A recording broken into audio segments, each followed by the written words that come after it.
Fawn and Matt. We're an interracial couple with 2 kids wanting to do something that highlights the power of friendship and what it means to be in the company of true friends.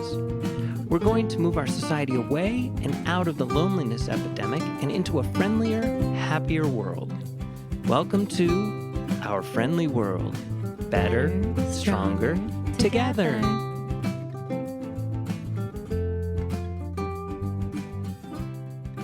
Welcome back, everybody. Hello.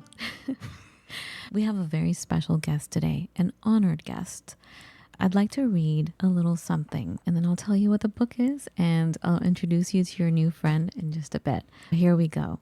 Wherever you are in the world and in your life, what can you offer in the name of forgiveness, empathy, compassion, and kindness? What can you give to your community, to your neighbor, to your colleague or friend? Contributions in the name of love are what move our world forward toward a place of greater connection and unity. Giving a FECK, F-E-C-K, giving a FECK is a movement toward achieving greater unity and love for all. A movement that is needed now more than ever. It's about taking these matters to heart and choosing to become a part of the conversation. It is also about sharing the philosophical principles that matter for the betterment of our local and global societies. The 4 FECK principles are what will progress our culture along in a more orderly manner and make this a more pleasant world in which to live.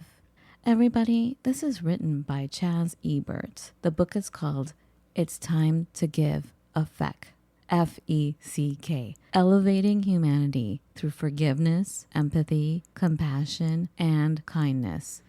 I mean, Matt, did we luck out or what? What a great fecking friend. Everybody, I would like you to meet Chaz Ebert. Chaz, thank you so much for being here. Thank you. Thank you, Fawn, and thank you, Matt. Fawn, I have to tell you, I have never heard anyone read that particular passage of the book back to me. And even though I wrote it, I have to say, it's beautiful. It is so beautiful. You are beautiful. I mean, my goodness.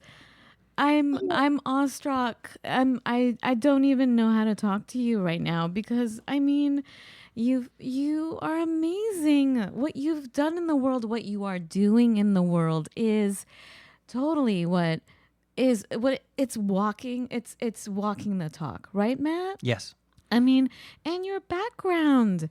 My goodness. Well, the other thing, though, is hearing you read it. You read it with such conviction, and I know that from the way that you read it, that you are a person who is walking that talk. You didn't just read it academically. No, you read it in a way that it really touched my heart.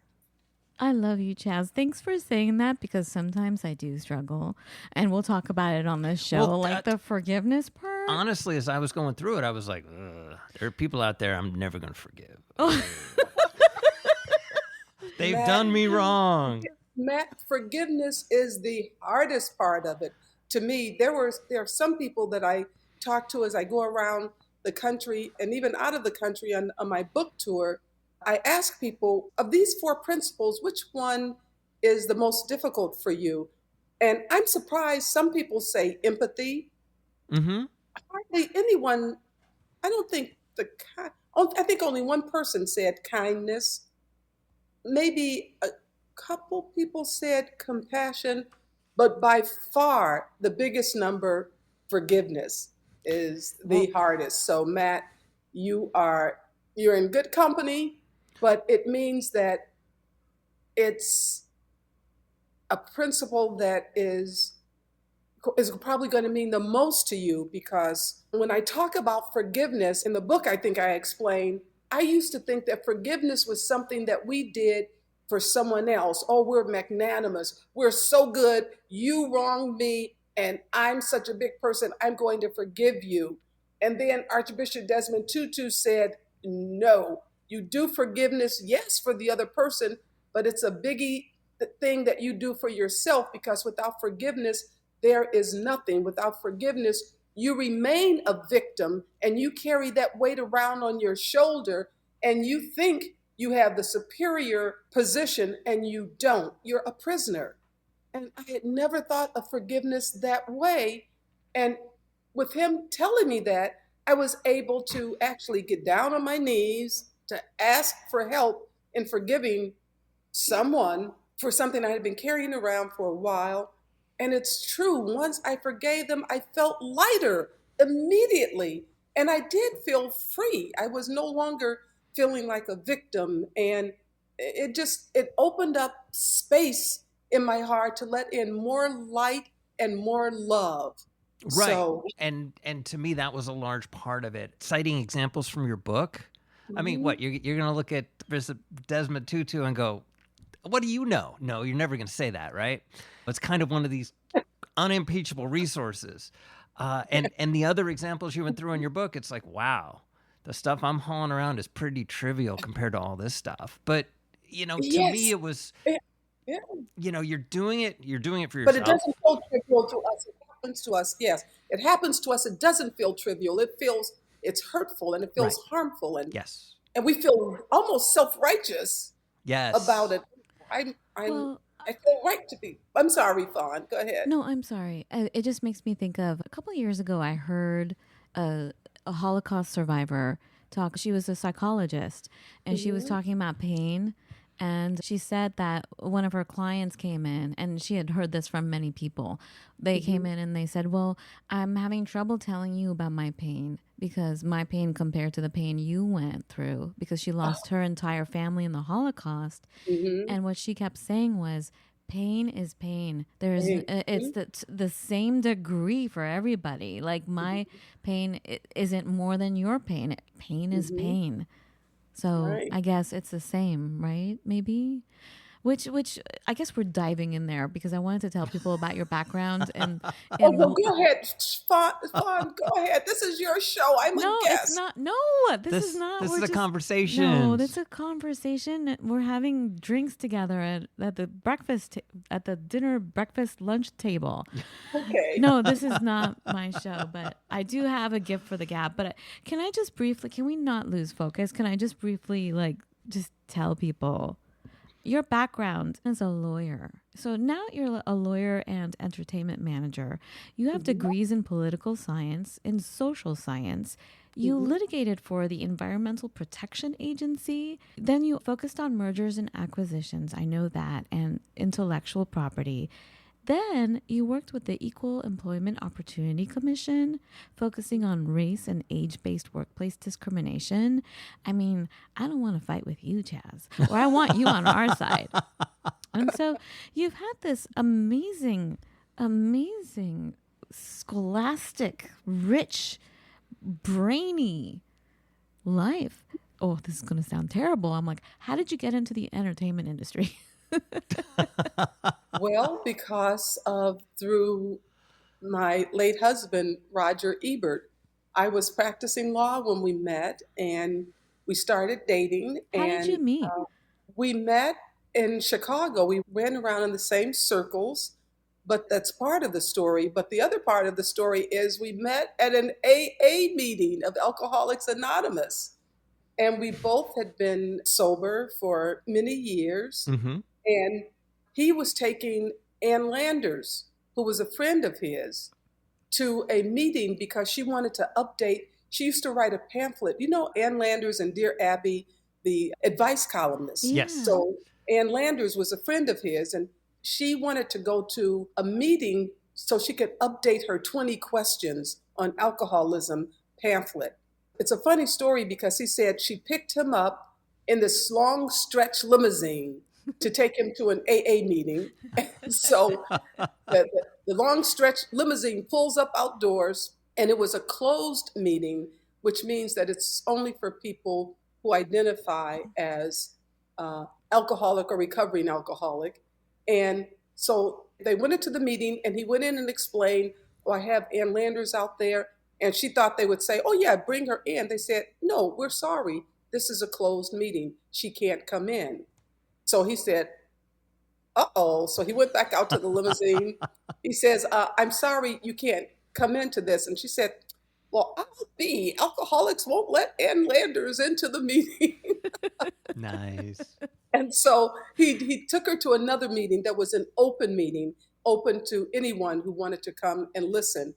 And he was sitting down in that meeting. I was a little late that night, and I walked in, and he said he looked up and he saw me and wanted to meet me. He saw that I was looking for a chair, and he pushed a chair out into the aisle to make sure I sat next to him. And I sat down, and I looked over at him, and I looked like, oh, that's Roger Ebert. And then I looked next to him, and that's Ann Landers. What kind of meeting is this? So, anyway, so that's how we met. Got it. Okay, so now we're going to dive back in. Can we dive back in? Uh-oh, where were we? Where were we? So we were talking about how I became an entertainment mogul. So I was practicing law, and he was looking for someone to run his company because he liked the very creative parts of what he did. He did not like business, and he was looking for someone he could trust. And after we were dating for a while, he realized that I was good at business, and he asked me if I would mind becoming the vice president of the Ebert Company. And I had to think about whether I wanted to give up the practice of law to do it. And I realized that, he traveled so much and we wouldn't see each other if I didn't do it. And it turned out that we worked very well together. So that's how I got into the entertainment field. It's so amazing. I hope it's okay that I asked about how you met and everything. I just find it amazing how our paths wind. You think you're going one way, and it's just your work ends up being a part of everything in life. If you look at it, we're not one thing. So going back to your beautiful book on these principles of forgiveness, empathy, compassion, kindness, I was going to say, you guys, that I actually have, I think, a bigger problem with empathy because I'm on overdrive. I'm literally at the grocery store feeling someone I can't even see in the next aisle over. I can feel them. And sometimes I forget to shut it down because then I'm like, honey, we got to get out of here. Empath, big time. Yes. And so, and then also the forgiveness thing. Let's dive in deep because I do have a lot of questions. I totally understand forgiveness. I've had to do a lot of forgiving, not forgetting, but forgiving. Mm-hmm. There is something interesting I wanted to talk about. Can we start on the forgiveness? Can I just put something out there? Sure. Okay, so forgiveness. It's something that I've been thinking about a lot, but you were talking about how you were with Archbishop Desmond Tutu. Yes. And what I found very interesting about what you said, which answered one of my big questions, is what are the steps you take to actually forgive in a healthy way? What you said was you asked for help. And I think that is probably the main key. If you don't do that, if you don't ask for help, then I think here's what happens. So in the 1980s, as my kids would say, the 1900s. They like to say that now, and it's like, dang. Oh, that is, wow. Right? It's a little painful. Interesting way to think of it. Because back in the 1900s. Remember when we were younger and we would say something happened in the 1800s. Mm-hmm, exactly. And that was like really old times. And we're from the 1900s. Oh, my God. Yes, exactly. There we go. All right. So in the 1980s, Francisco Ayala, a biologist, I think he was from UC Irvine. He was a friend of the Dalai Lama's. And what he started doing was document and to really understand what it is for these Tibetan monks. What stages do they go through exactly? Because he was trying to find out why, out of all the populations on the planet, what is it about the Tibetan monks that they have the highest case of diabetes? And it's not... And they're vegetarians and they're... Well, first they thought, they maybe have too much sugar. Maybe they do because of the climate they live in. They eat a certain way. But they found that that was not the case at all. And so what it turned out to be was this mind-body approach. And in my own layman terms, I guess I would say it has to be authentic when you forgive. Ugh, okay, I'm not a scientist, but here's what happens. When the body knows, like the body can sense what is a foreign thing that it needs to get rid of, right? Right. So if there's a microbe or if there's something that comes into your body, your immune system is actually not a defender. The immune system is, I think, something that kind of judges, like, from your mind. Is this a friend or a foe? Correct. So why is it that you can take food and the body doesn't reject it unless there's a microbe or a microorganism in there that reproduces? Then it's like, oh, it's reproducing something else. I'm going to fight it. I'm going to get it out of the body one way or another. However, how come it doesn't do the same thing with food, right? Or pills we take, that your body will accept that. So they were looking at that. And I swear this goes back to forgiveness. So they found that the body, someone can eat something, but if you suddenly tell them, hey, that was poisoned, then the body starts rejecting it, right? Right. So what happens with these Tibetan monks that have been through incredible pain? Their friends have been slaughtered, like all kinds of horrible ways. They've seen death and total destruction. Yet they go into total state of compassion, loving kindness. The thing is that your body knows the truth. If you're going to tell your body, hey, I don't want to feel this anymore, turn it off. What it does is it gives you endorphins so you don't feel that thing anymore. And then what happens is that if for a long period of time, if you're constantly having endorphins, what happens is your body produces glucose. It affects your metabolism.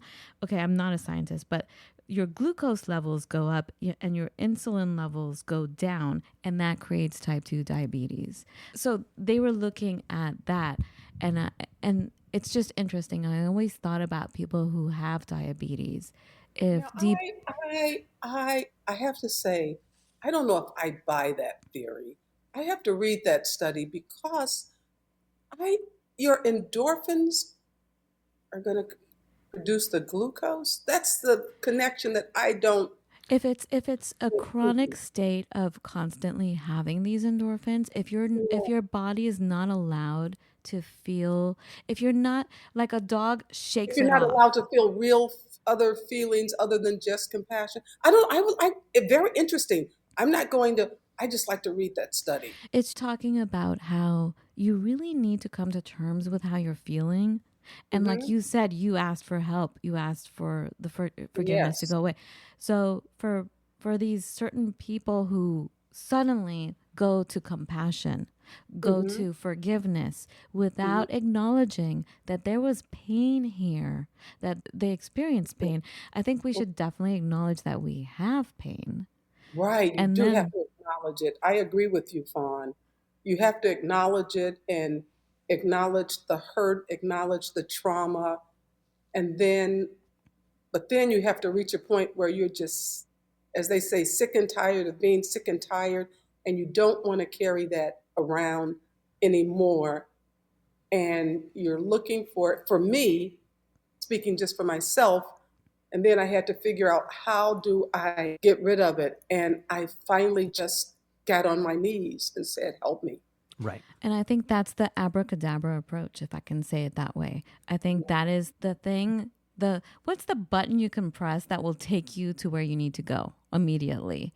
That's the easy The button. reset button? The easy button. The what? Oh, The nice. easy button. Oh, the easy button. But The is to easy ask, button. is to ask Yes. for help. Like if it's something that you truly are having a hard time with, that it's hard to relive that pain and acknowledge it over and over again, and it's not working, I think the Yes. easy button is to ask for help.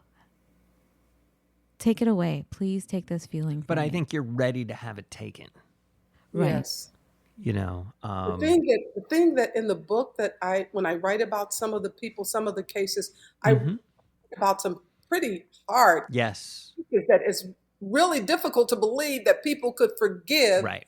in those instances and forgive immediately. But they did let me know it's not always a once and done thing.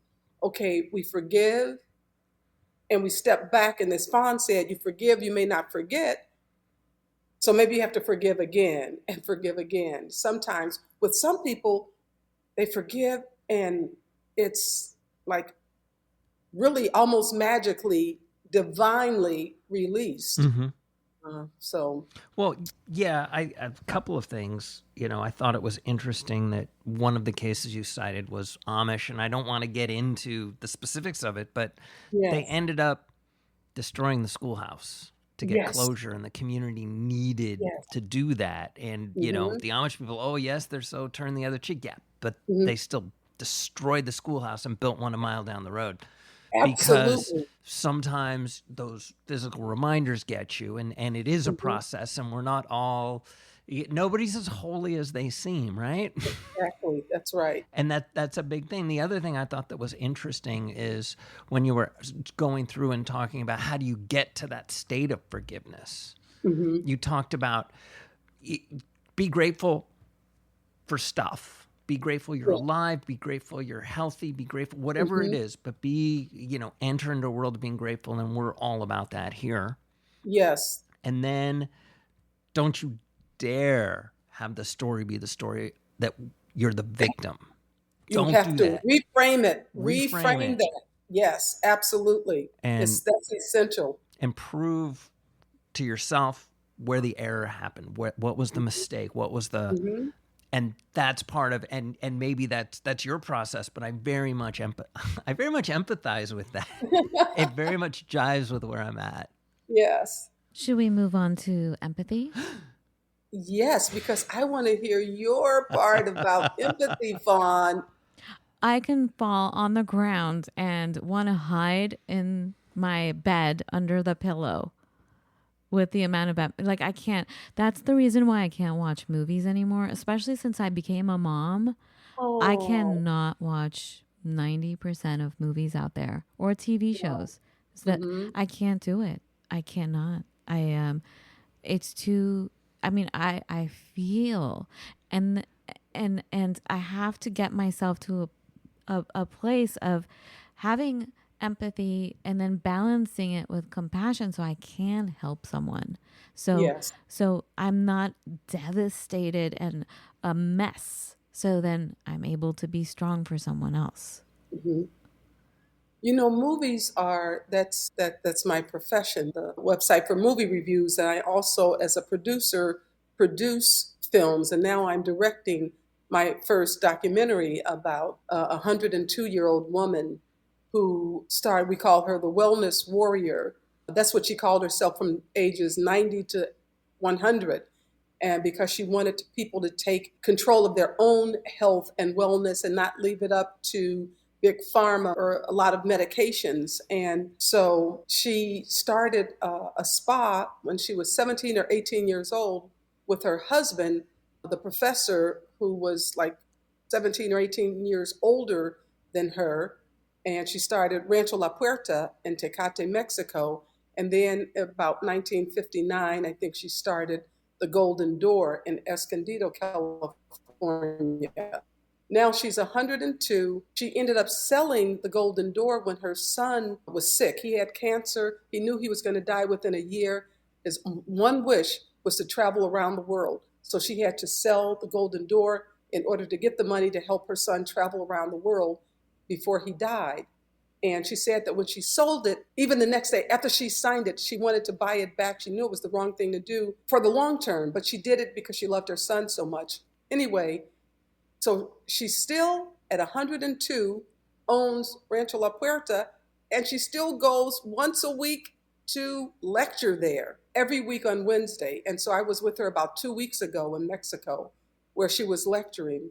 And she loved these principles in the book, even though she's not a warm, fuzzy person.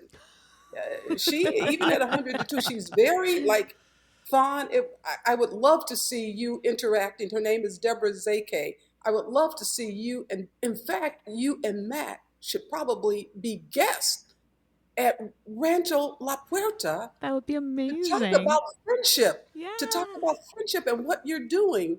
Because this is, oh my God, the people who go there are some of the kindest people I've met. People go there for exercise and health and all of that kind of stuff, but they also go there for the mind, body, spiritual connection and to connect with like minded people. And I think the kind of things that you and Matt do with this podcast would be great. You would be great guests there one night. So anyway, I'm sorry. That's amazing. One Thank thing you. is leading to another, but Always. Always. That's how we roll. I love it. Wait, how did we end up here? I got lost in the golden door. empathy.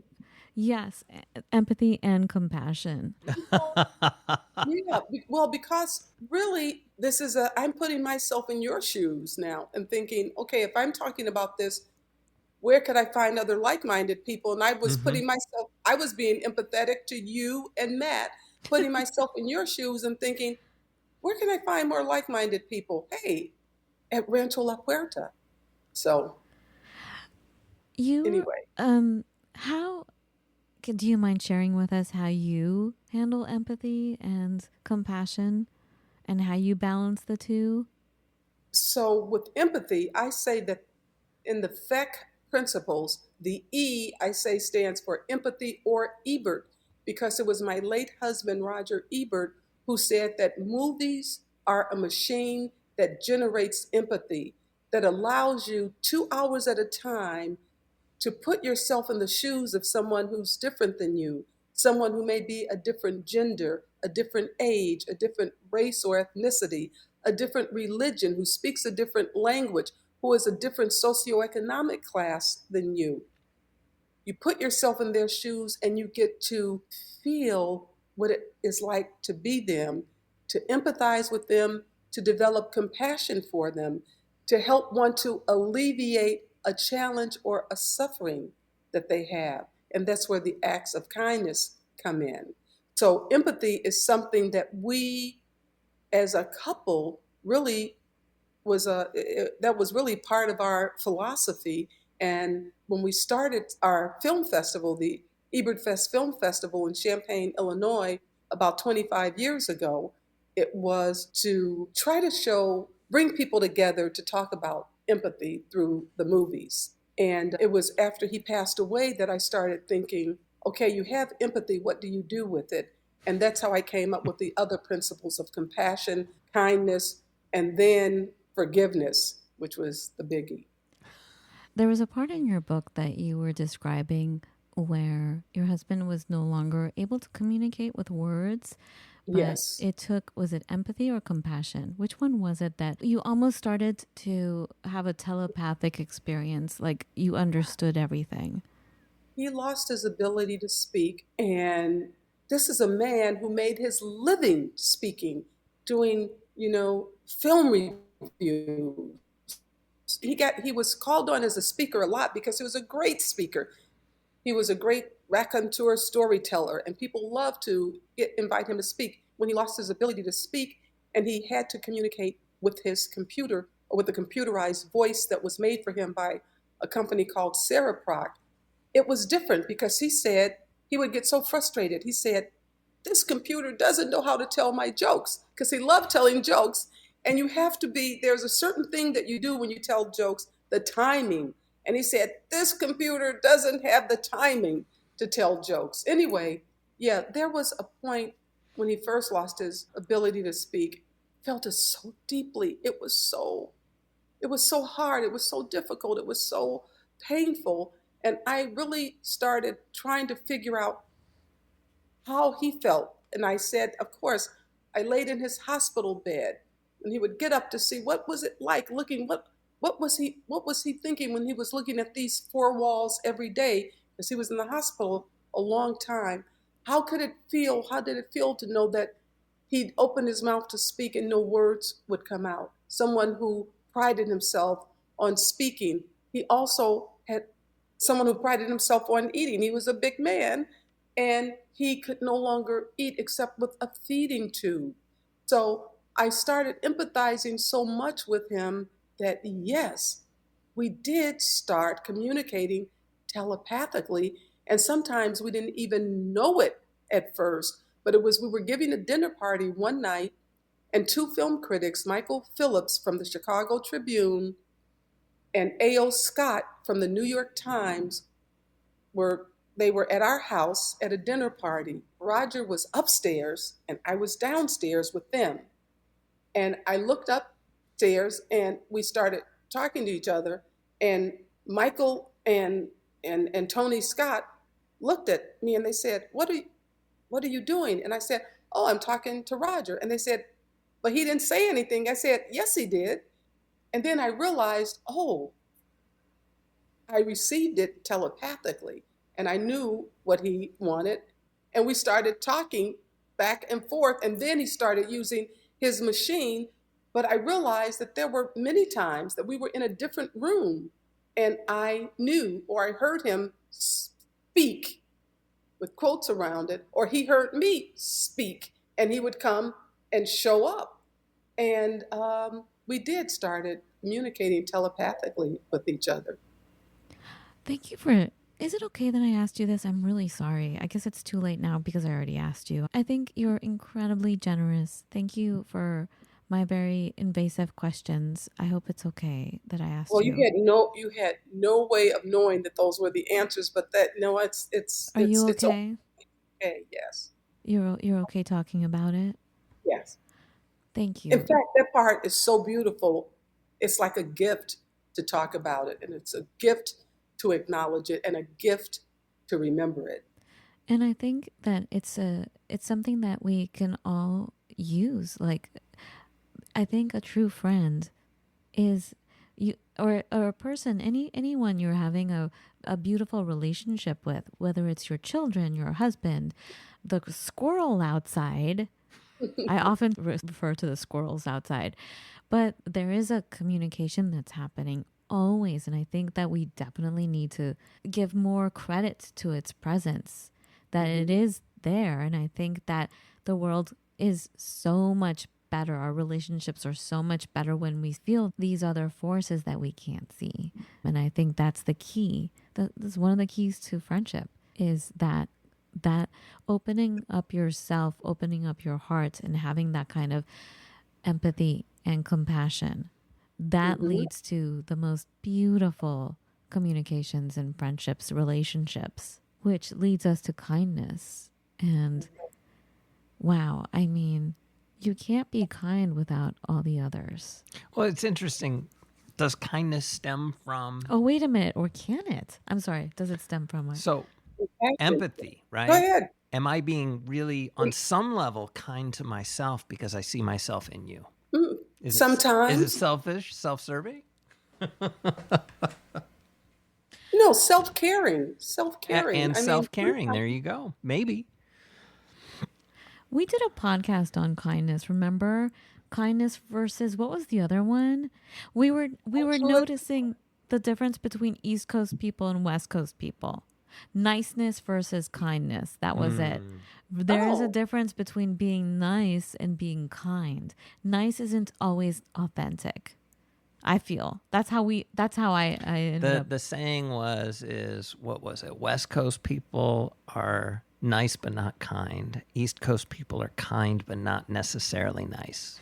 Oh. Not to be judgmental. So as they're changing your tire, they're scolding you for letting it get so bald. Oh, okay. But truly, the East Coast people are so lovely. But all you hear if you're from the West Coast is how brash they are, how harsh they are. Abrupt, mean. But really, they care about you. And they'll stop and help you out, even if they don't know you. Yeah. But that's all of humanity. Honestly, I feel like, I'm so sorry to be judgmental and like put labels on one coast versus the other or whatever, one culture versus another. But I think also what I want to say is what I gather from you, Chaz, what I've learned is that to have FECK, to have the forgiveness, empathy, compassion, and kindness, it has to stem from a place of authenticity. You know, in the beginning, it doesn't have to. I It mean, doesn't? but it does, but it's like a mirror that you're looking into, because sometimes what you put out is what you get back. And I did this experiment once in an airport. I got up one morning and I pretended that the sun was inside of me, and I had to beam out the sun rays, and I was the sun, and I was beaming friendship and love as I was walking down this corridor at an airport. And I swear the reaction I got back was different that day than other days when I'm walking down the airport. Was it because I was more aware of people? And it's not like I was like staring at them or just smiling. No, but I was in my mind beaming out sun, beaming out good thoughts. And I had more people smile or wave to me or say hello that day than I did any other day when I was walking in an airport. And so I You're don't know. you're speaking our language. We talk about this all the time. Even though Matt, I always say Matt is such a what do you call it? Is the word pragmatic? What, like you're very numbers oriented. You're very Analytic. Oh, analytical. analytic, yes, However, because I'm a pragmatic person. he's Even though very I'm a dreamer and a pragmatist at the same time. yes, yes. We always talk about the phenomenon of this interconnectedness that we have. Like how people, if you're in a building far away and you're staring at someone down the street and there's no one else around, the person turns around and looks right at you because they can feel you looking at them. So it's Mm-hmm. like we are the sun. Whatever you focus on, that can be felt, correct? Mm-hmm. I love it. I It's love. just, I think as humans, we're almost afraid to show people sometimes our power, Yeah, you're which absolutely which right. is a very, very strange thing. But to me, it feels like it's almost like you should have titled the book "It's Time to Give a Feck." Yes, absolutely. But like the F Mm-hmm. feels like it needed to be 10 times bigger than the other letters because it all stems from Mm-hmm. that space as far as forgiving yourself and feeling your own power. And then from there I like to move from strength to strength. That's my thing, right? Especially when I'm writing code, it's like I don't want things to be wrong in 20 places. I want everything to be working, and then I want to break one place and fix one place, and then I want to break another place and fix that place. So it's just strength to strength, and it feels very similar to me as far as it's much easier for me to give the eck, ECK, if I've satisfied the F. Yes. So And take that one out of I have another context. question. Chaz, can I ask you another question? Sure. Did you give this book to the politicians so they can embrace fact? I read that. Did you? I haven't done it yet, and it's something that I'm hoping to do. I live in Chicago, and the Democratic National Convention starts here August 19th, and I'm going to take a whole pile of books to some of the events and see if I can give them away, because I think it starts with the top down, because a lot of things are also grassroots up. Yeah. But I think that we are open as a society. We are tired of people being torn apart and polarized. We want some joy. We want some happiness. We want some hope. We want to be able to look at the future and be able to look at the person sitting next to us and say, this person is on this journey with us, and what can we create together? I mean, that's the way I feel. That's the world that I'm looking forward to. And I think that when we have our politicians, whether there are presidential candidates, our Mm-hmm. congressional candidates, our local mayors or city councilmen, when they are bringing joy to the community from neighbor to neighbor, I think it's that's communicated, and that's contagious. I think that hope and love is as contagious as gloom and doom. And it's even Absolutely. actually more contagious. It is. So I want to spread more of that. Let's get the word out, everyone. Everyone listening, please, please get this book. Teach everyone what Chaz is saying, what we've all been saying. Our voices need to be very loud and clear. And I know you have to go, Chaz. I just want to read one small paragraph from your book Okay. to close this particular conversation today, if that's okay. Thank you. Yes. So you said, forgiveness lays the foundation for us to be more empathetic, compassionate, and kind. Empathy allows us to deeply understand and relate to others. Compassion leads us to want to help alleviate the suffering and lift the spirits of others so they can fulfill their destinies. Kindness, then, becomes about the simple act that spur forgiveness, empathy, and compassion into action. Let's take action, everybody. Let's get the FECK out there and make it fecking happen. Can I say that? Is that okay? Oh, dear. Let's Chaz. give it. Yeah, we give a feck. Chaz, I am so grateful for you. Thank you so much. And I hope to speak with you more often. Yes, absolutely. Thank you so much for being here. Thank you for the Thank you, beautiful Fawn, work. and thank you, Matt. Thank you. Two beautiful, beautiful spirits. And I'm so glad that I came across you. This is just so wonderful. This Thank is you. magnificent. I cannot believe it. I always say I have Tourette's when good things happen. I have outbursts. I'm going to be outbursting all day. Yes, you are. Thank you. We love you, Chaz. Oh, can you please tell our listeners how they can find you? How can they find your book? Everything, whatever you want to tell the world right now, please, please let us know. It's time to give a FECK, elevating humanity through forgiveness, empathy, compassion, and kindness. Can be found at Amazon, Barnes & Noble, Books Inc., wherever you buy your books. And if you are interested in movies, go to my movie review site, RogerEbert.com. We have our new movies every Friday, but every day of the week. You can find us there. And I Thank will you. put everything in the show notes, everybody. So all the links will be in our show notes. Thank you again, Chaz. Thank you. Thank you. We love you. Have a beautiful every day. Every day. Have a beautiful every day. Be well.